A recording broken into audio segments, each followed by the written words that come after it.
Hi, I'm Chef Leo. Hi, I'm Chef Theo, and this is The Confessions of a Private Chef. Hey, Chef, how you doing? I'm doing great, as always. Good to see you, man. It's been a couple days. It's been a couple weeks. Yeah, dude. You went to College Station. You did that catering gig where you made a shitload of stuff, delivered it. Yeah, you rented a U-Haul, which was crazy. Dude, it was insane. It was like we created 150 pre-made meals, packed them in a U-Haul, frozen, and took them 3.5 hours up the road and set up a pickup location at a real estate office and made great connections. It was cool. Damn, hustle. It was a lot of work, dude. It was like 2 all-nighters. You can tell you're from the valley, man. You hung around with enough Mexicans to know what it takes to pull shit off like that.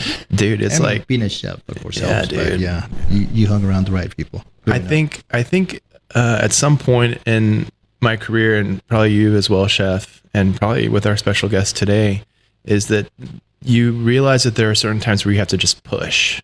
Right. And it's just like, you got to get everything you got, Sure. But it's not always like that, but you got to store up that value of energy for that time, Whatever it takes, right? You do it for yourself, you do it for your family, and you do it to make business grow. Absolutely. You're doing a good job, brother. So I'm impressed. I'm impressed with you, It takes a lot to impress me, man. It really does. It used to not. You can just look at me not be impressed, and now it's like, dude, you better be a badass. Talk about impressive. Our guest today, man, she's got it all going on for her. She's got it going on, man. She's got the business thing locked down. And I'm not going to bullshit. I have no idea.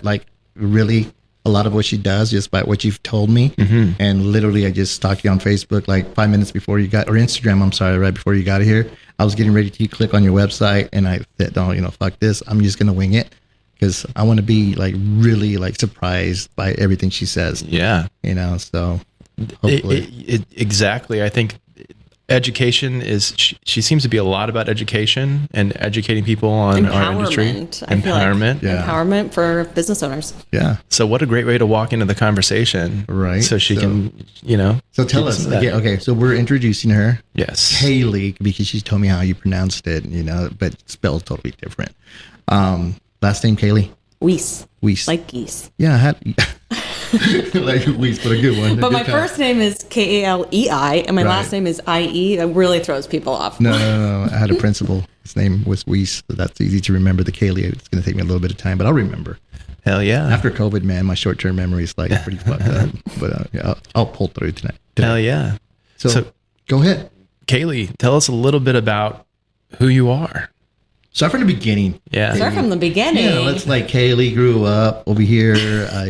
Well, I am from Texas. Mm-hmm. I am very proud Texan. I have been very empowered, if you will, by my family and my entrepreneur journey. So I've been self-employed my whole entire career. Mm-hmm. My parents took me out of school in 3rd grade. I was homeschooled. Were you a bad girl? No, I feel like I just... I'm always one step ahead. Yeah. I wanted to do more, and I could see what I was shooting for. Yeah. I'm also the oldest of 6. So for me, I feel like being a leader is just, So they needed in the blood. A babysitter as well? Yeah. I was a babysitter. Oh, God. That's for sure. But you my youngest sister is in college. So we have many photos of me and my husband carrying her on our, hip. And oh, my God. That's awesome. As if she was our own. So that's cool. Do you have ADHD or anything like that? I mean, for sure. I mean, it sounds like you kind of sound like us. I feel like I love saying I have a lot of tabs open in my brain because that is the best. You can visualize all the different things that are happening at one time. Yeah. And I think I've had to focus on how I get things done to execution because there's a million things that need to be done all the time as an entrepreneur. I make medication for that now. I'm on it, but I haven't taken any of it. I need to start taking it again. And it's funny because you said tabs, and that's what my computer looks like right now, 50 tabs. Dude, open. I'm the worst with that for sure. Do you like checklists? No. I have them. This morning, take your meds, and then yesterday I forgot to take my meds, and I kept on popping up. It was shit. So I made sure took them. No, you know what? I'm lying. I have not taken my meds. I brought them in and set them on the counter. Well, I'll take them later. Happens. Yeah, happens. Shit happens.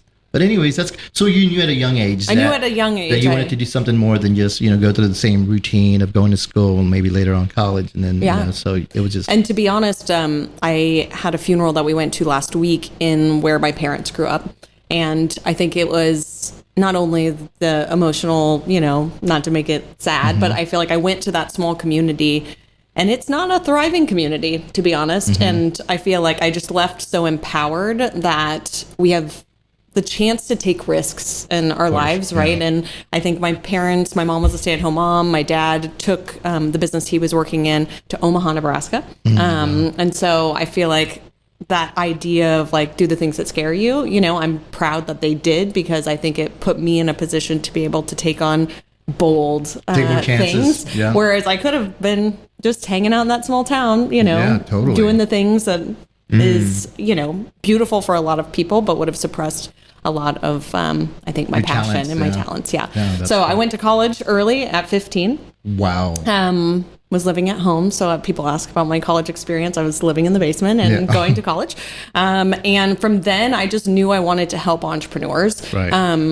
I think being a passionate person myself, I think you don't know what you don't know. And so when I realized right brain, left brain, like people had these amazing skills, especially in hospitality and service-based businesses, and they had no idea how to put their brand into the world for people to know that they even existed, right? And so I have essentially a visual communications and business degree, and so really pairing the idea of what is the tools that you need to do, where's the energy you need to spend to make sure that people know that you exist. And so I have found myself through jewelry designers to florists to a big presence in the events industry, because most of them are owner operator focused. And then these days I'm helping boutique owners and operators in hotels find their voice both in their brand, but also in streamlining operations, which is a reflection of their quality and what they can charge. It's hard to find a person that uses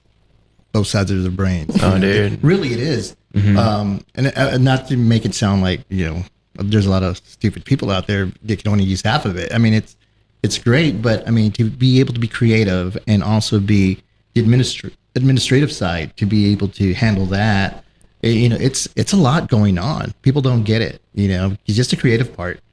Throws you for a loop. But I think in the hospitality world, you have to. Right. And I love telling people and my team, like, you have to lean into creative intuition. I think that that's the main thing. If you can actually listen to yourself or be present enough to have the awareness of how does this thing make me feel, and really get into our consumer or clients or customers' viewpoint, that's where you can tap into the creativity to execute a brand that's successful and profitable. And so I think the creative intuition, I think everyone has it. There's a lot of people suppress it. And how the ballsy is like probe and fish things out of your clients. A lot of people are like, it's like, tell me what you want. And it's like, and they go along with it. That's not what I wanted. Yeah. But and articulation, I feel like, oh my gosh. I mean, we have assessment forms. I do a lot of audits on businesses just to figure out where their holes are. And our questionnaires, you have to take the time to self-reflect, but they may tell me my brand is, I don't know, I want it to be whimsical and creative and modern. And then I have a conversation with them and I'm like, those words we're not on the same page, and so neither is your customer. Yes, exactly. And so figuring out how to articulate, I think it's a huge part of successful marketing and branding at large. Yeah. I'm all about pictures for me. So it's like, show me, like, create a Pinterest board, do something. And it's like, show me exactly what you want, because, once the clock starts ticking, you're paying me no matter what. This is what you're going to get. And so I learned. How long did it take for you to figure out that was a good way for you to communicate with your clients? The very first time that the client told me that's not what I wanted. That's the very first time. So it's like, then it fell on me because I felt like, I dropped the ball, even though it wasn't my fault necessarily. It just, he wasn't made perfectly clear to me that, this is what they wanted. It's like, show me what you want. And I'll give you what you want. And what about you, Theo? How do you communicate?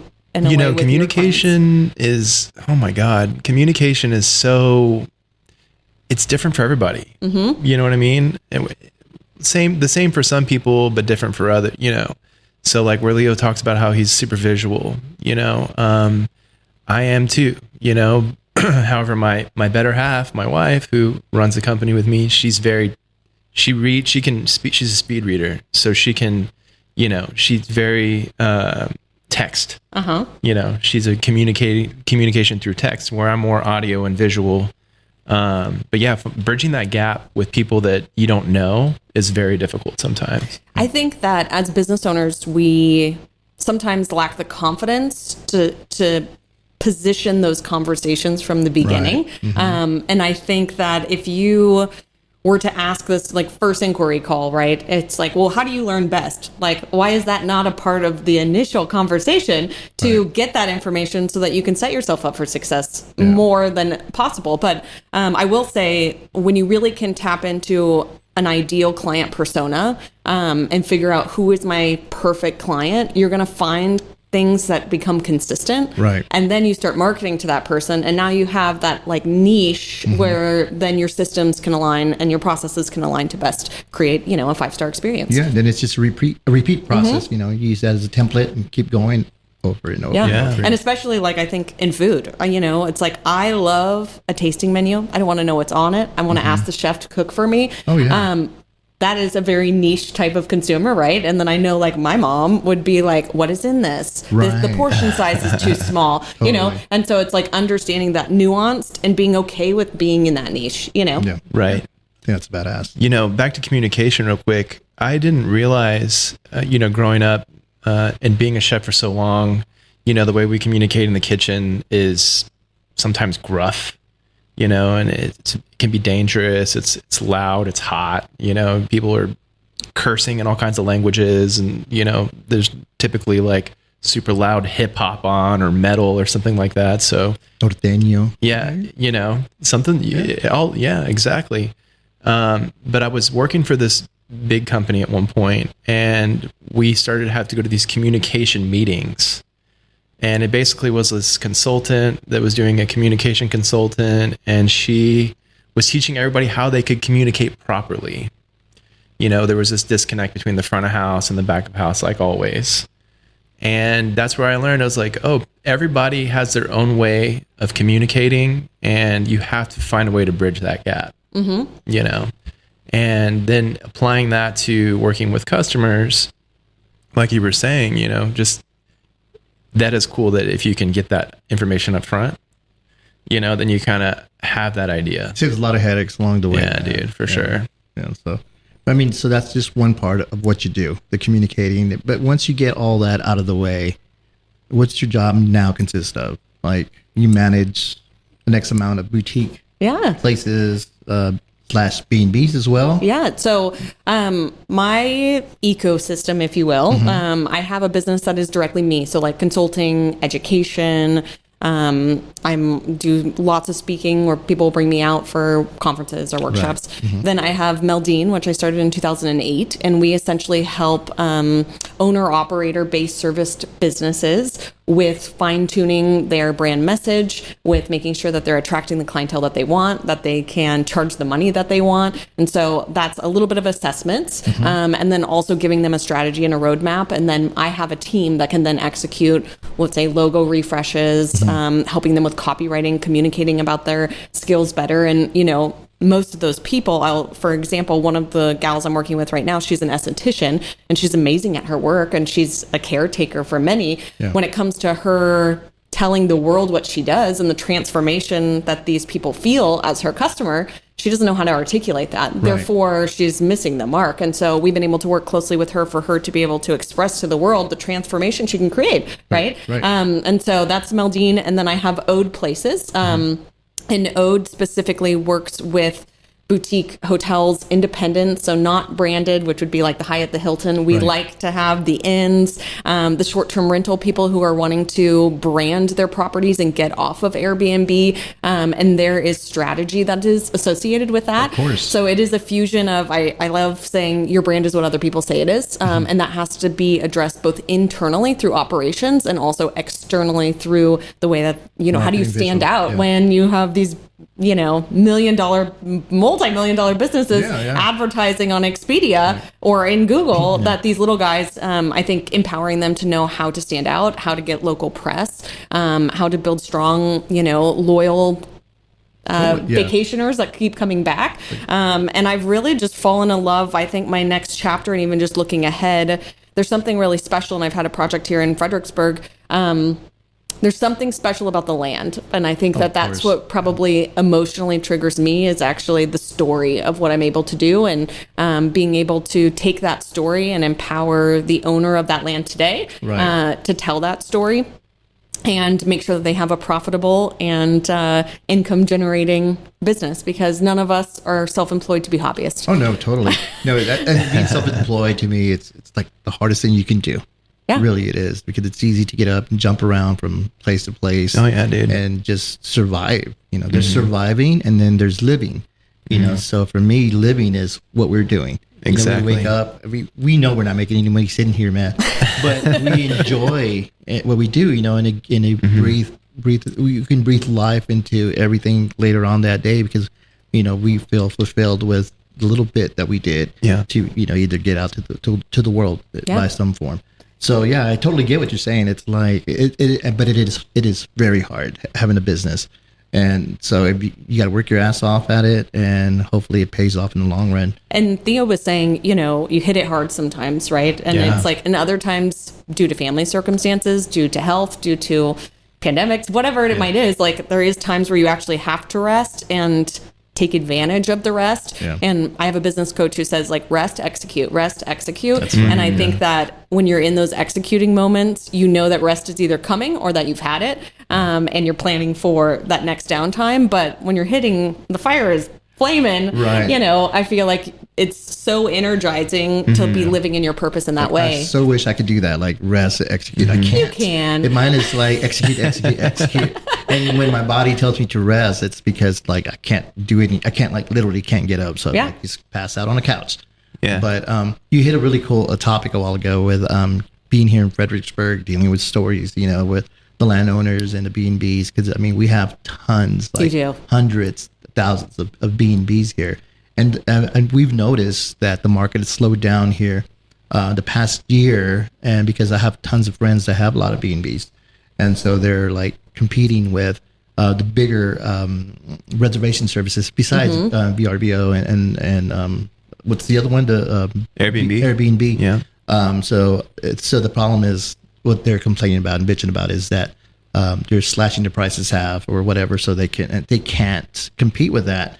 So a lot of people have had to sell. I know of one guy that had to just let it go and move away to a different state, and it's sad. But it puts fear. Like I'm getting ready to build next year some B&Bs out on my property, and it's like you do it knowing that that you have a concept and it's going to work, and you put all your faith in behind something like that. Yeah. But there are people, like you said, that that's a retirement. They have a building like I have behind my house.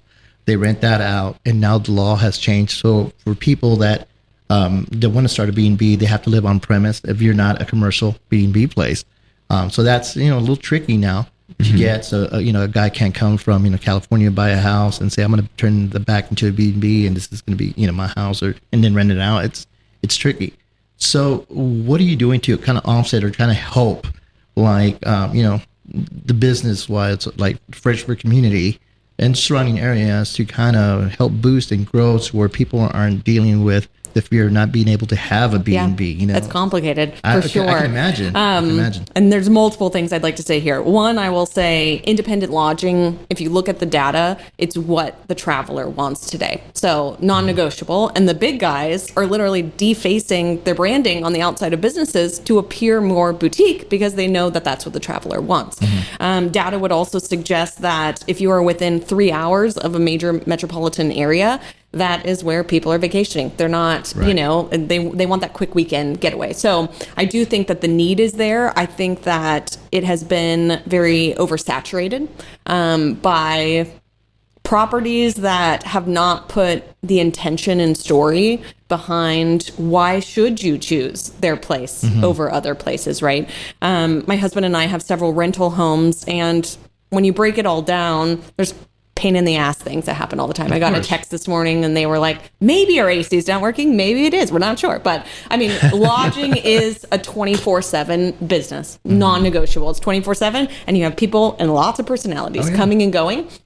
So understanding that there's going to be headaches constantly, and you're riding so many different trends, seasons, like they're just, it's the business model is for a very specific type of person. Right. But when you break it all down, you ultimately, if you own that land, that is your long-term investment. Correct. So what you're going to do with that land may change over time, right? What I'm finding right now in the relationships, conversations, and clients that we're talking to is being really versatile. So maybe that space weekday, Monday, Tuesday, they're working with a local yoga person, and the yoga person is able to use that as a short-term office space, or or office, quote unquote, but hosting sound baths, etc.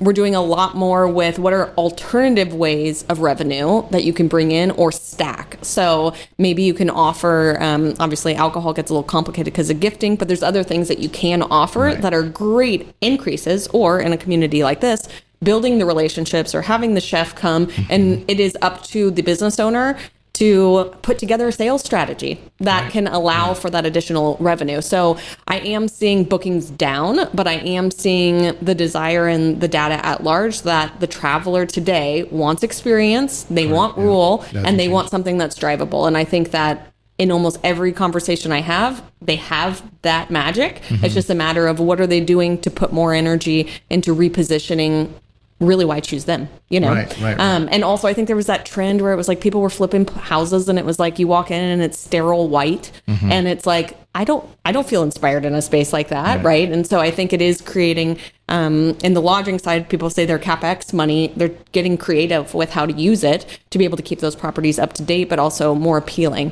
I agree. And there's like little things that people can do even here now to change, their idea of, I want to rent this because of this reason, I'm attracted to this. When I travel, and I used to travel a lot, I was always looking for a resort or somewhere super nice that I didn't want to have to deal with anything, right? So I don't want to do the cleaning. I don't want to make my bed. I don't want to do all this stuff. You rent a B&B, it's a different story. You have a boutique hotel, then it's the same thing of you're living that more of a luxurious life. So, I mean, what's the difference? Like, why would someone pay, $150 to come stay at a place where they have to do all the work, or spend $300, $500, $1,000 a night? What sets like your places apart, with the people that you work with? I mean, I think it goes back to that creative intuition I was talking about, and like getting in the seat of the guest that's staying there. It's not that hard. It's like what makes you spend more on a Ferrari than a Honda, right? It's like not only it's the story, it's the being seen factor. So for me, going through the guest journey is really important. Like, how can you be 2 steps ahead constantly? Like, we've all tried to check into a place and then we're searching for, like, where's my code? How do I get in here? Right? It's like, if you can proactively set the tone to be ahead of them, you're automatically going to exceed their expectations. But I also think, there's nothing, that distance, people are like, I don't like staying in an Airbnb because I don't get the service, or I don't get my bed made or my new linens. There's also no reason if you live in town that you can't offer that as an amenity. Like, do the turn down service, put the pillow or the chocolate on their pillow. Like, it literally, you can charge $400 as opposed to $199, and someone's going to walk away being like, that was the most luxurious pampering experience that I would have never anticipated from a B&B. From a B&B. And those things, again, just take intention. That's literally all that it takes. So for me, when we think about, like, there's a property I'm talking to right now, and they're currently at about $199 a night key average. I'd like to get them to like $450.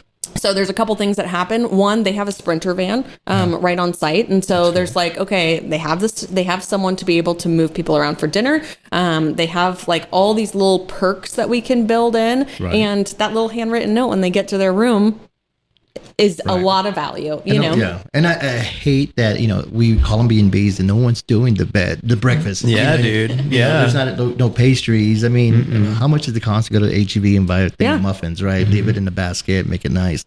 We do have concierge services that provide that service, but as a B&B, I mean, that's right. It's great for the concierge service, but me, it's an owner of a bed and breakfast.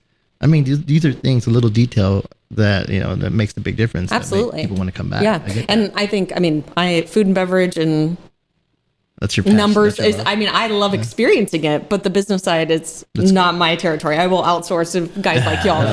But I do think there's a lot to be said for, once you get through probably the legal loopholes of, I know with alcohol, if you gift it, that's kind of a loophole as opposed to totally. upselling it. Yeah. But I do think that those little baskets and understanding like maybe there is a grab and go situation or there is something that you can pre-package in a way like that adds so much value. People will pay on average $40 to $60 more if there's a breakfast included per night. And you guys know the margins on that. Like you can create a beautiful continental experience in a little basket and you're automatically generating more revenue. Right. And you're more desirable when they do a side-by-side and they're like, do I stay here or here? Oh, this place offered me breakfast for free and we don't have to leave? $20 investment for $100 return. dude. Yeah. It's that big. So you wrote a cool post that said the difference between $100 and a $10,000 experience. I read that on your Instagram. So I guess you kind of just touched on that right now. It's pretty cool. Yeah. And really, I mean, I think the hardest part is if you've never experienced turn down service, if you've never experienced what it means and feels like to stay at a $3,000 a night hotel, it's a little harder to bridge that gap, but call it a business write-off and I agree. go experience it. We do a lot of that. I used to do a lot of that. I still do if I can, man, but we need the time to see something and just that's your rest. You need to plan some rest. Yeah, for sure. it's like a chef, you have to eat other great chefs' food to understand, to gain the knowledge, so it's something that we just have to do, It's something well, even if you think about the retail world, I can go to TJ Maxx and purchase a handbag and a quick discount bin, right? Or I can go to Saint Laurent and when I walk in, they're going to hand me a glass of champagne. Yep. They're going to, queue it all up for me, bring suggestions. And I'm going to end up spending more because now I've had an experience plus the, reason why I came in. And I think that we have to just think about it in all forms of business. It's the same with, I have a client on the Maldine side who is a artisan cake maker. Mm-hmm. And she was like, our margins are just not there, right? Yeah. Like, it was like, I'm spending so much time and like, I know the cap of what these people want to spend is just, it's not matching. And so part of what she did was really break down her service and have them come in and almost bring in like a workshop level tutorial, which not only gave her more value because they fully understood the skill set that needed to happen, but they felt that much more involved to be there watching her mix different colors of icing, right? And they got to hand select what that looks like. How much did that cost her? She a little bit of time, but now her price point, she gets that built-in experience. There's more respect for her craft, and she's able to do more of what she loves. Right. And I can totally relate with that because when someone books, like for say me, I can go and I'm in and out in about 3 hours. I do a dinner, lunch, breakfast. It doesn't matter. For a group of 2, 20, 50, same time. The difference is that I love to do everything on site, with the exception of dessert because it's got to be baked and takes longer. So everything, it's like people either hang out, they're over my shoulder, they're sitting at the bar, they're, sipping, or they're not there. Either way, I provide that time and experience to where we can engage. Can I help? Sure, why not? I'll take all the help I can. But you want to sit at the table? But it's one of those things that, I've learned early on that it's all about the experience, right? It's all about, the worth that you're putting to what you do. And people are like, why don't you just hire another chef and just send them, book it, send it because, it's not the same experience. Part of it is the cooking. Part of it is the food. But the personality, the time, the knowledge, the skills, everything that you bring to the table makes that, worth wow. So if you're paying $100, $150 a person to sit down and have a 3-course meal that could be just chicken and fish prepared and look pretty and taste good, of course, it's pricey in a way, but at the same time, it's not, you go to McDonald's and you spend $30 on, 3, Big Macs. Yeah. And I have 2 thoughts on that. I think one, for the person who's looking for that transactional food experience, like they're not your client, it's like, if you want that, if that person's like, no, I just, whatever you need to do to get that, it's like, well, that's not how we work. Right. I do. Yeah. But I do think one of the best things that you could possibly do for your business from a marketing perspective is actually be transparent. And it's hard for owner operators to let it loose of what their process is. Right. But if on your website, you're talking about what it's like working with me means I'm going to be there. You're going to be able to see what happens behind the scenes. Like, you're painting the picture of the experience rather than I'm going to cook for you and this is how much it is ahead. And that is for so many different hospitality-based sectors. But if you can talk about your process and they can get a peek behind the scenes, the perceived value, they'll pay you 3 times more. Totally. I agree. And so, I mean, that's what, sets a lot of us apart. And I don't consider myself a caterer. Now, sometimes it's hard to turn down that money. But at the same time, it's like, oh, God, I don't want to do it. Especially at weddings, if you have the bridezilla calling in and it's like, well, can you readjust the menu? Can you, like, technically no, but if you want to pay this much, I can do it. Yeah. So I get that. And a lot of people don't understand that. So a lot of people are like, oh, it's just way too much. I'm not going to do that. It's totally wrong demographics, right? Yeah. We're talking to. So it's just putting yourself out there to the right demographics. And once you hit that, then you're golden for the most part. I feel like we, as business owners, we're looking at that bottom line and we know all the facets that are going into it. Our customers, that, dental hygienist who's hiring us, they have no idea what's happening. They have no idea about food costs. They have no idea about the time that it takes to prep. They have no idea, nor are they thinking about the night before when you're baking the dessert. They just assume I'm paying X and you're delivering X. And I think that's, again, where you really you have to articulate. If the bride comes to you and says, I want something changed, it's like, cool, we can do that. Let's talk a little bit about what's going to actually have to be required behind the scenes to get there. Therefore, it'll be another $500. Yeah, totally. Yeah. That's like your price has tripled. I had a call last week just like that. And it's like, a friend of mine goes, did you take it? And he goes, no. But I mean, wasn't worth it. Yeah. But, still love what we do. So we try to make everyone happy. Possible. Absolutely. And so, sure. So, Kaleigh, touch on something really quick. You said something a little bit ago about properties exiting these larger sites like Airbnb and VRBO. Is this a trend that you're seeing nationally, in the micro, the macro? Like, I think across the board. Wow. I think if you look at how Airbnb specifically is doing, as well as some of my own experiences utilizing Airbnb to find properties, they're a marketplace. So they're a great way for you to put in a search and have a location. And then I've had side conversations where people are like, actually just text me, book me on the side because of the margin it's taking from the business owner. And so as the property owner is seeing already their bookings are down, and then that margin, it really isn't even worth it for them. Yeah. So the best thing to do is use the tools that we have. I mean, social media, word of mouth, there's things like that where they can brand their property to create more excitement, create more perceived value, become a little bit more hands-on. And I'm seeing a lot of people exit. Wow. That's interesting. Very, very interesting. I think, pre-2020 with the rise of Airbnb and everything that it's brought to the table, kind of built an infrastructure for people. But now they're kind of saying, okay, this is getting a little too much for me. So they're exiting. But also, I don't know, something about Airbnb, like I want to give my money to the business owner, right? Yeah, I agree. And so even as a consumer or a potential guest, if I had an Airbnb property and I had a boutique hotel that I knew every interaction was with the owner or was with a team of 5 people, I'm more likely to probably choose the business owner and the brand because that has heart, as opposed to, I think Airbnb feels transactional. And I think that especially in the world today, I feel like we need more heart in business, and it needs to be from the inside out that we express that. Yeah. Hold on. I get it. I've been wanting to open this thing up for the last few minutes. But I'll take a drink break too. I know. I almost fucked it up. I kind of almost did. Here we go. I fixed it. All right, cool. So another interesting thing I learned about you a little bit from Instagram stalking is that you're now on the board of some tech. There's something going on with tech and Muse. Yes. Speaking of tech, I'm going to put these on so I can record a little bit while we. Oh yeah. Okay, great. Yes, I have had the opportunity. There is let's call them a startup, but they have raised a lot of money at this point. And they are a property management platform and system. To give you kind of perspective, if you're not in the lodging world, the tech stack, which just means like to operate.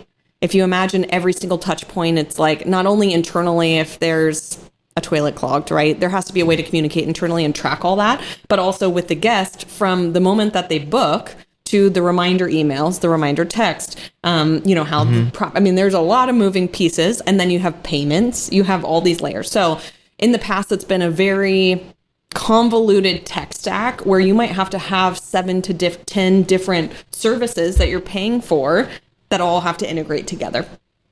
Muse has kind of created a larger umbrella that it's just making the integrations, very excited, but that much easier. So they have been in Europe for the last couple of years. They just expanded to North America.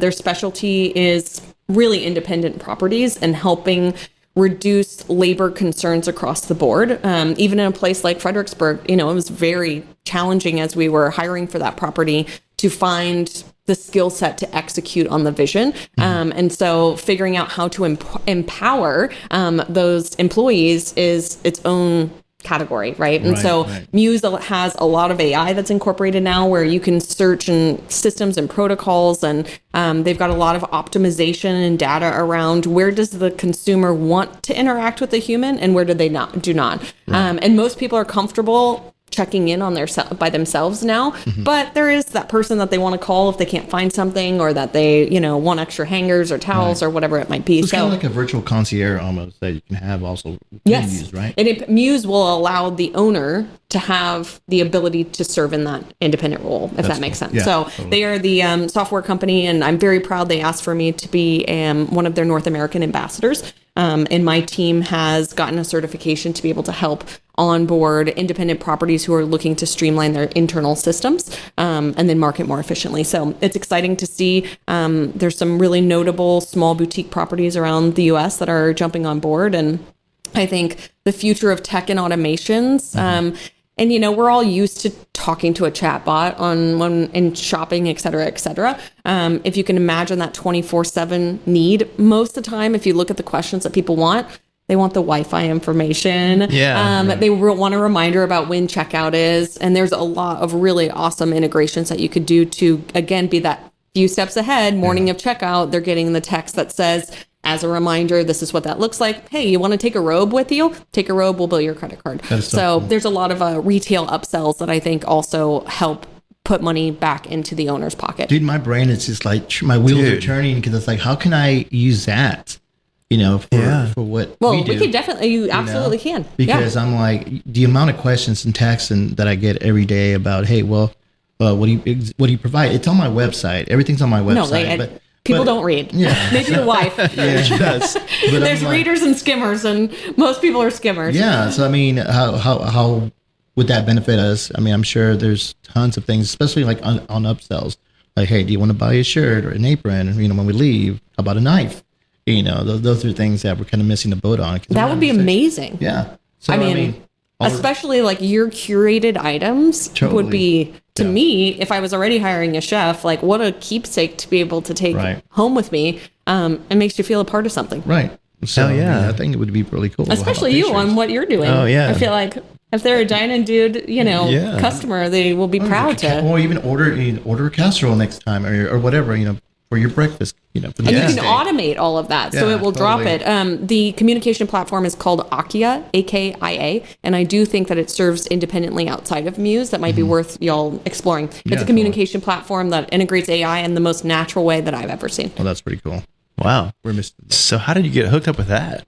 How do you Thin threads, y'all, isn't that a career though? Thin threads. It's like the one person who knows someone, and then suddenly you get a phone call and it's like, wait, I met them one time, right? No, I know exactly. Word of mouth travels fast. So marketing for me, I've been in marketing all my life, since I can remember.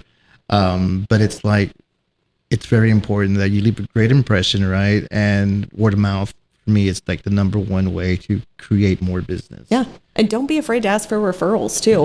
I mean, I feel like as we, the projects we work on have a huge life cycle. So the property side, we might be on a project for 1 year, 2 year, 3 years, depending on where they are, if they're new construction or renovation, or an existing property that needs an update. But I feel like, those sales cycles, we always have to have warm leads coming in, and staying front of mind of like, ultimately, in hospitality, we are in a people-based business. Like, yes, 100%. We need each other to pull each other through when we're, in the trenches. But we also, it's like, everyone knows someone who needs us. And it's like, the tighter that you can build those healthy relationships, I feel like the better. For the Muse relationship, I'm actually trying to think of where that came from, because they're the ones who took me to Amsterdam this summer.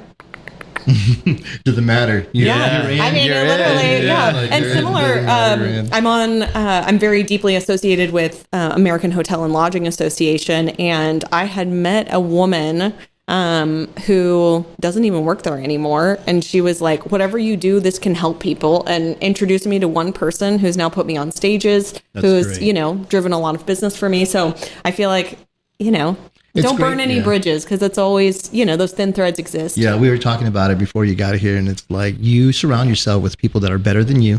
You surround, it's funny, we were talking about you were a musician before in your past life, so was I, and so it's like with the people you surround yourself with better musicians, better artists, better anything in what you do, like be a better chef, and you just excel at what you do, right? You grow, you blow up like in a way that you wouldn't believe you could, and I think that's awesome, because you've put yourself around those people, and now you're traveling, you're doing what you're passionate about. And so are we, so it's cool. And especially like meeting you today, it's been a blessing, because who knows what's going to come out of it, but I can tell it's going to be something great. Well, hopefully you're feeling empowered, and the listeners too. Look at you sitting like, So Kaleigh, let's talk a little bit about design, because this is one of the things that I noticed when I did go to the menagerie last year. The design was just phenomenal. So how do you talk about putting great people around you? I know that you had some people that did the interior and all that. So touch a little bit about the design aspect. So the interiors is not something we typically, we're not making decisions necessarily. I feel like it kind of depends on the process. So let's say there is a renovation situation, which there's a property in Baltimore we've been talking to. It's tired. It's early 2000s, eggplant purple, mustard, bright red. It's a weird color palette. Anyhow, they're like, we don't want to spend money. So how do you advise we can keep relevant and also generate revenue? And so in that kind of case, I had a vision, if you will. It's like, I think we can work with this. Let's play up the eclectic. Let's add some more pattern. Let's make it bold and wild. And then I will find a interior designer who I think is a good fit to take on that. Unfortunately, I can't do everything. No, of course not. I think I can. But I have really great partnerships that we will outsource to. And then kind of in the reverse, sometimes a interior designer will be building a property out, and they realize that the environment in which that they are creating is not going to be reflected in the business experience or the customer experience. Wow. So I think in today's Instagram world, you have photos that are really beautiful of spaces that you want to be in. But when you show up and it's not consistent, you don't feel like the service is there. And that goes for lots of hospitality-based businesses. You really have to be careful from a marketing perspective that you're actually reflecting the essence of what that interior space is like. And so although we're not doing the interior design, we are selecting towels most of the time. We're selecting the welcome baskets and gifts. We're complementing it. It's kind of like we're the accessories to the interior spaces. Gotcha. But I do, if someone came to me and they had a space that was dipped in white, which there's a place in Port Aransas, South Padre, that I'd love to work on. And I'm like, it has no personality. I feel like I'm in a hospital room. I definitely have my own boundaries of saying no to projects like that if they're not willing to lean into how an environment makes someone feel a specific type of way. Yeah. So if they don't give a shit, you don't give a shit. Yeah. But I also think interiors can be expensive, but I think it's a fun hack. I mean, I think maybe it's because I'm the oldest of 6 and I love going to thrift stores, but you can make a space beautiful without spending a lot of money. You can update it with just getting creative. I'm the same way. I'm all antiques. If it's not real wood, I don't want it. Yeah. It's like the house. I don't care where we get it at. Yeah. I really don't. I think that's great. I mean, it's a lot of work. People don't know the work it takes just to sit there and think about the design of something for hours. Yeah. You're not getting paid to think for the most parts. You're driving, you're thinking your mind can be used for other things too. Think to how to make money. But a lot of times it's like you still gotta, rack your brain, try to figure it out prior to just getting a. But what I do think is important, Theo, is that all parties are on the same page with how they want someone to feel. So I think from a brand foundation perspective, ideally we do come in on a new construction project from the very beginning and we define how do we want people to feel in the space, and then everyone's on the same page. And then when the interiors is being built, when the marketing is being built, when the logo is being created, we could talk for hours. Colors have psychology evoking reactions. Totally. There's a reason banks use blue, and hospitals, there's colors that evoke things. Exactly. Or yellow is happiness. And so understanding that every business has the opportunity of leveraging how they make people feel through simple psychology and visuals. As long as everyone is on the same page, I feel like I've seen the most momentum with projects in that capacity. And that could be a retail location, a lodging facility, or maybe you just have a studio that people come in for picking up their product. Yeah. No, that's cool. That's really, really cool. What about, so talk a little bit about, I know you had the one here in Fredericksburg, the menagerie that you help run. Or you do your magic on, we'll just put it that way. Yes. And typically we will come on board. I can't stay on every project forever. So my goal is to empower the owners, empower the teams, get them the systems to execute, and then support them in a quarterly or yearly basis so they can continue to meet goals. So my properties are around the world. I'm very lucky. I live in Austin, that I had Fredericksburg and Lockhart as my last two very invasive to my time projects. Right. But I have, like I said, the conversation in Baltimore, Maryland right now. Cool. Santa Cruz is exciting. There's a place in wine country. We have a property in Bernie that I, fingers crossed, and all the vibes I would love to be a part of. I think Bernie is an amazing city here in the Hill Country. So fast. And to me, again, it goes back to, and why I named Ode. To me, to do something that gives a nod back to the land and the story is what's going to keep me going. And I think also a part of my career legacy will be ensuring that I get to put a stamp on what the story of that land is. And I think, That's really cool. Very, very cool. Have you ever had, working with all these people, like a story that sticks out and says, God, never again, I don't want to work with them, or my God, or maybe walk into something crazy, at the house you're a nitty gritty story. Yeah. Anything? I mean, there's always something for sure. I think to go back to the trend of Airbnbs, I think that as a business model, to own a hotel has become, or to own an Airbnb has become sexy, right? They want to tell their friends. Right. They feel it's an amazing part of their Monopoly game or their investment portfolio, and they forget about the work that it takes in this 24/7 business. And so I think a lot of the partnerships that I have and the working relationships is everyone has to know that they have to remain active participants in the experience. And so I think some of the setbacks that I've had in launching brands in the way that we have planned for have been the lack of active participants, because it's really 24/7. It's like nonstop. I mean, there's guests. Girl, you are avoiding my story. Question. I want you to tell me. I want you to no tell names. Me. You don't have to say names. I'm just curious. Well, I will tell you this story because So part of the opening process is that we do friends and family stays typically. So when we've gotten the property where we want that testing, right? Of course. And then we want typically a press trip to get momentum and eyes on the property. Press, you mean like a social media or like a influencer or? Yes, exactly. Okay. So when we're early on in a project, we're still building out the protocols, right? We don't know what guests needs or how they're going to use the property because we are, so close to the project. So a lot of times that will happen as we're finalizing how we're flipping spaces, or potentially, they need more towels. They don't have enough hangers, right? And it's like, well, we thought 8 was enough. Well, clearly people are complaining, right? Or the water pressure isn't good, et cetera, or don't like the soap. And so, I have been the person who's on site, who's acting as the GM for these overnights, which is both fun to get the real-time feedback, but also like middle of the night phone calls or text. And it just happened this was a journalist stay. And she had enjoyed her evening out, was just drunk, drunk. And she's messaging me and I'm like, how can I help you? And she's like, I'm just uncomfortable. The temperature is so uncomfortable.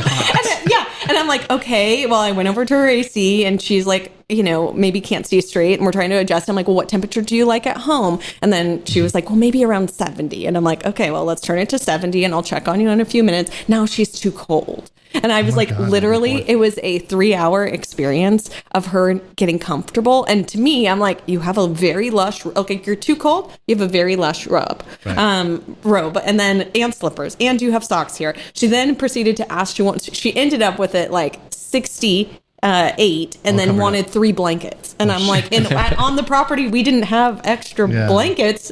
And it was just, at first I was like, am I being punked? Like, this is the craziest thing. And then in the morning, she was just smiling and happy. She probably didn't know she had forgotten she was drunk, or did she remember?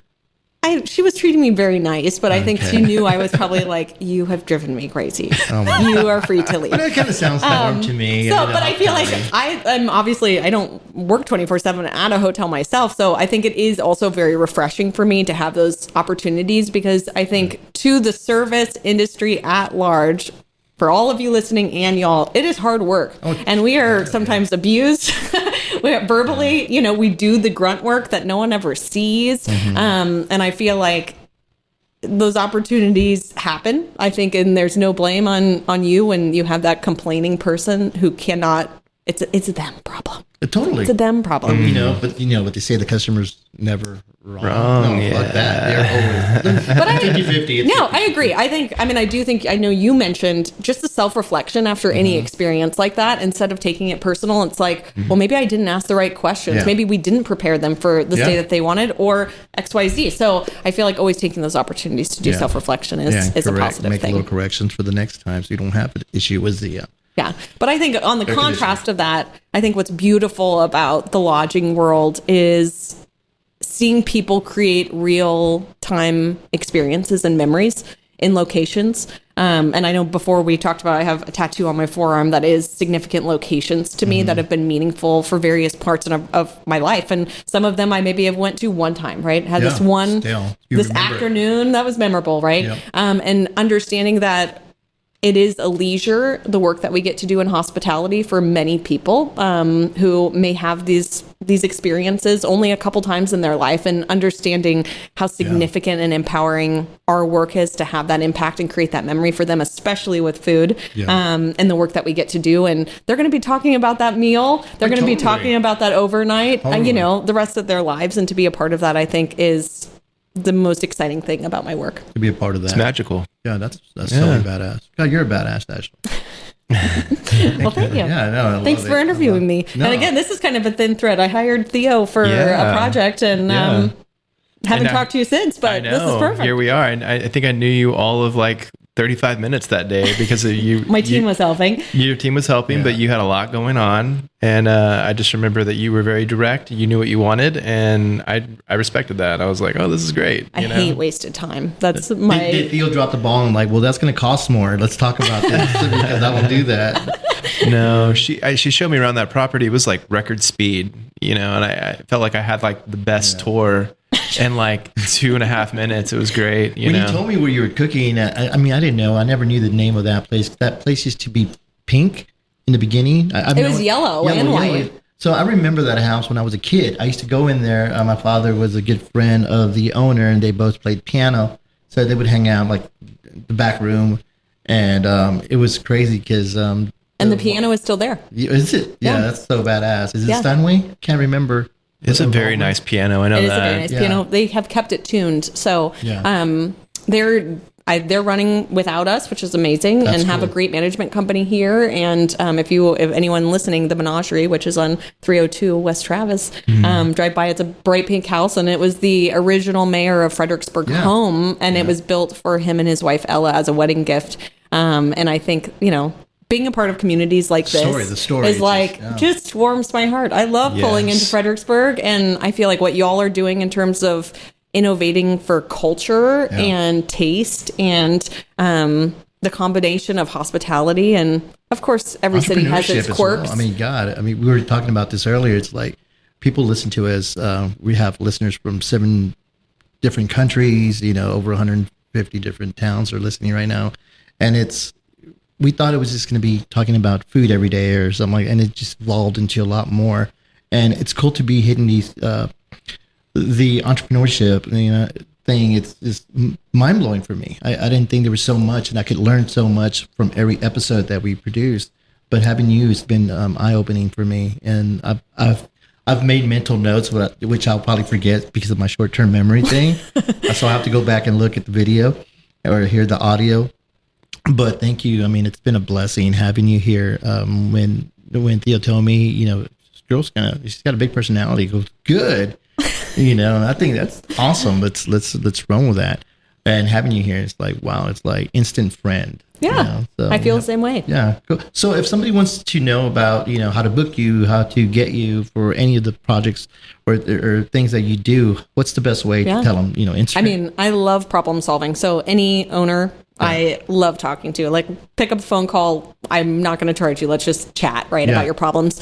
KaleighWiese.com. So KaleighWiese.com. Yep. Or my Instagram handle. I feel like I'm always putting out tips. I've got a great blog that's just resources for businesses to be able to DIY some of their internal operations and marketing. My Instagram handle is Go Kaleigh.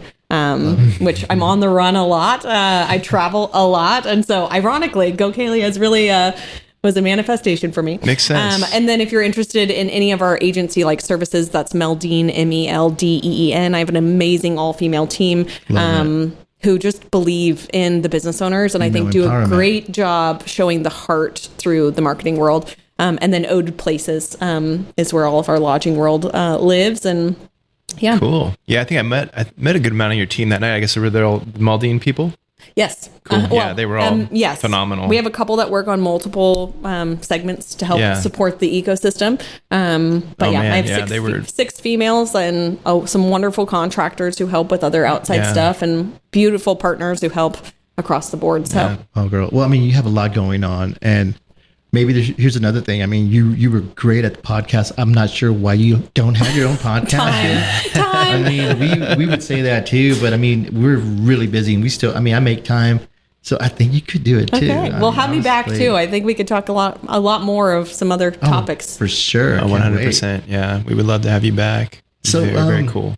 Whenever you're not working your ass off, where do you like to eat? What do you like to eat? Tell us a little bit about that, because we haven't touched base on any food. But I'm just curious before we get off, because we try to do recipe. I've dropped the ball, brother. Me too, dude. We haven't made any recipes, so I love cooking. Yeah, so every show we ask, for the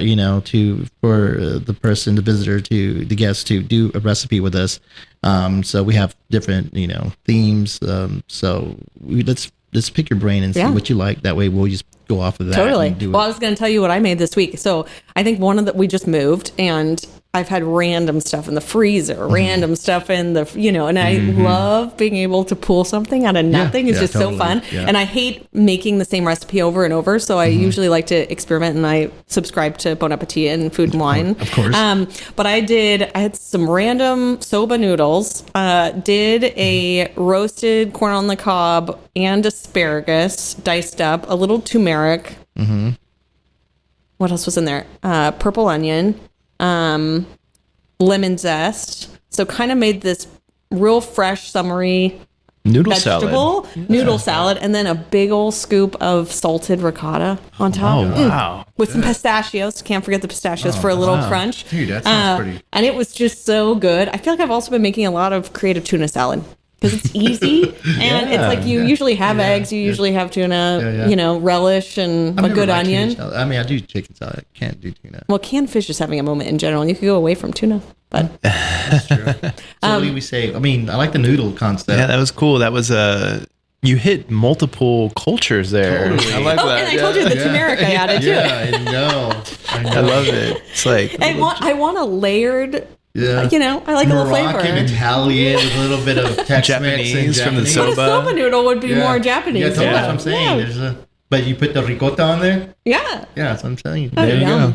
Yeah. That's awesome. Yeah, but when I go out, I mean, last night we went to Justine's, which is a French place in Austin that's been there in East Austin, hole in the wall spot, makes an amazing steak frites, escargot. Like, you're going to have a cold martini to start, and escargot, an endive salad that has just amazing blue cheese crumble and so where are we a going beet. with this? Are we not doing the noodles in? Are we doing more French? Are we going to do French plate? And then they had this jus brown gravy with the steak that just was so good. Make sure I never leave that out of my A little steak herbed butter on the steak. Oh my God.